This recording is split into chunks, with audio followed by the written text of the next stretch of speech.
d'origine libanaise et je travaille en France pour les collectivités territoriales. Donc la question, c'est pour Madame Martin.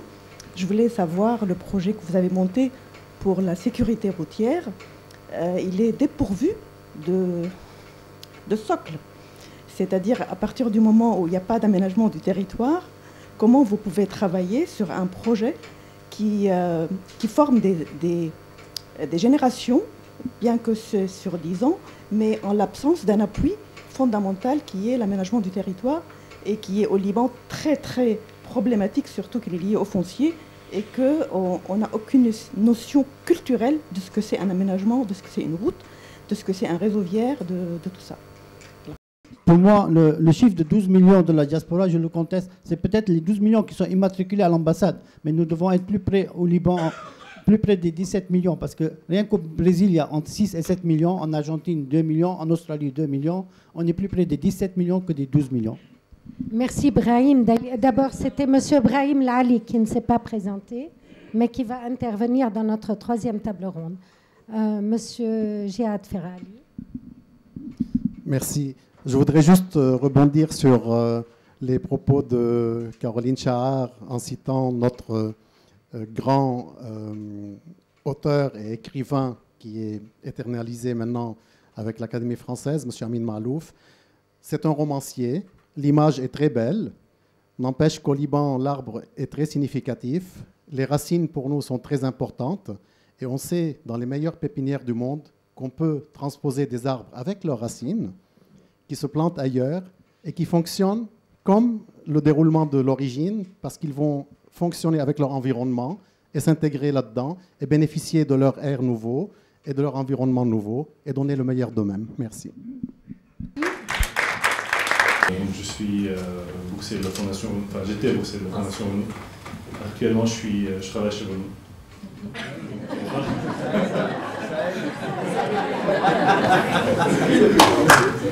Donc c'est dans la continuité du projet interculturel. Donc, je travaille aussi sur des sujets interculturels, aujourd'hui multiculturels, disons, chez ONU. Je voulais juste dire une petite anecdote. Donc, pour moi, ce qui était le plus dur en échange interculturel, c'était de convaincre un Brésilien que M. Ghosn était libanais.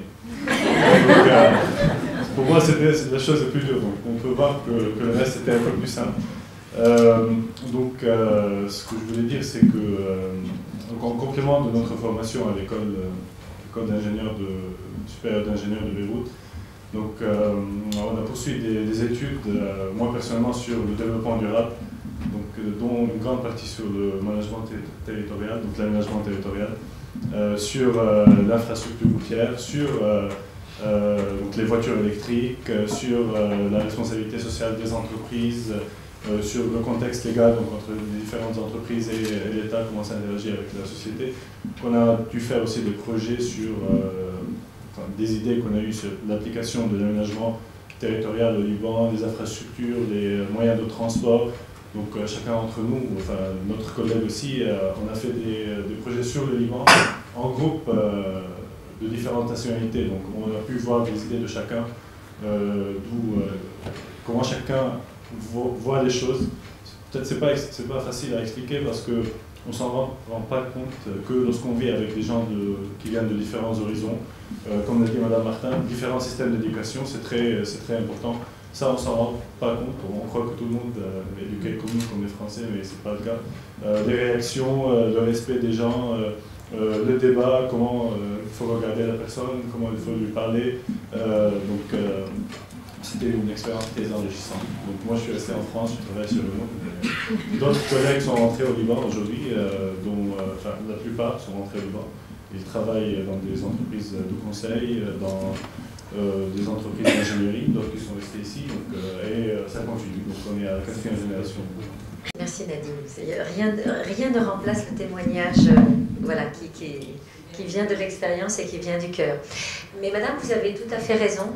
La question des infrastructures routières, hein, l'aménagement appliqué à la question de la sécurité routière, c'est celle des infrastructures, de la signalisation, etc., mais également des réglementations en vigueur dans un pays. Ça fait partie justement de l'approche vraiment management de la sécurité routière que l'on souhaite apporter en termes et développer l'expertise sur l'ensemble de ces dimensions. La particularité de la formation que l'on a montée, c'est elle s'adresse à des jeunes qui ont déjà un bagage significatif parce qu'ils sont déjà Bac plus 4 voire Bac plus 5. Certains sont déjà dans la vie active et reviennent faire 18 mois d'études. L'autre particularité, c'est que c'est totalement multidisciplinaire, c'est-à-dire qu'ils vont faire à la fois de l'ingénierie, mais également des aspects de médecine d'urgence, des aspects liés au génie civil et donc aux infrastructures,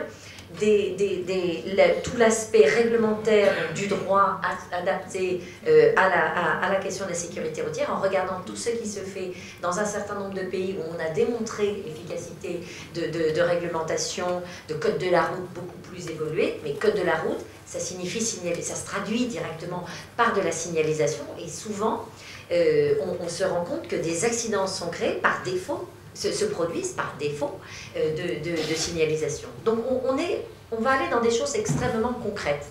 Et la deuxième chose, c'est que je vous ai dit que c'était une chaire enseignement et recherche. Le volet recherche, c'est qu'on va constituer un laboratoire qui fera de l'analyse d'accidentologie. Ça consiste donc à former des experts qui vont se rendre sur le terrain. Là, on est vraiment, vous voyez, dans la réflexion sur les futurs aménagements à faire. Ils iront sur le terrain, là où se sont passés des accidents plus ou moins graves, pour analyser en détail, comprendre tout ce qui a été à l'origine de l'accident, que ce soit des facteurs humains, ou des facteurs liés à l'infrastructure, ou des défauts de visibilité, ou des défauts sur le véhicule, d'accord? Donc vraiment, on regarde l'ensemble des facteurs qui concourent à cela, et ensuite, en définissant ces bases de données d'accidentologie, eh bien, on va pouvoir justement faire des propositions très concrètes d'amélioration, notamment des infrastructures. Donc, ce que je voulais vous dire, c'est rassurez-vous, cette dimension, elle est prise en compte, et c'est pour ça que, notamment, les étudiants qui entrent dans ces formations, certains d'entre eux sont déjà des ingénieurs en génie civil, et donc qui ont aussi ces compétences-là.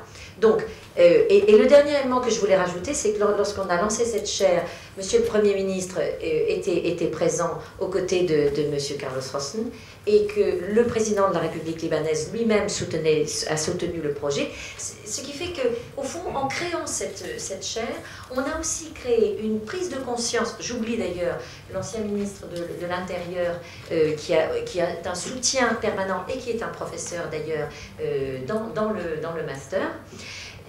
En créant cette chaire, on a aussi au fond, créer une prise de conscience, y compris au niveau des autorités politiques, des ministères qui travaillent notamment sur les questions d'aménagement, de l'impérieuse nécessité de travailler à tous les échelons, parce que pour réduire la mortalité routière, il va falloir attaquer tous les éléments. Excusez-moi d'avoir été un peu technique, et je salue Farid. Bonsoir Farid.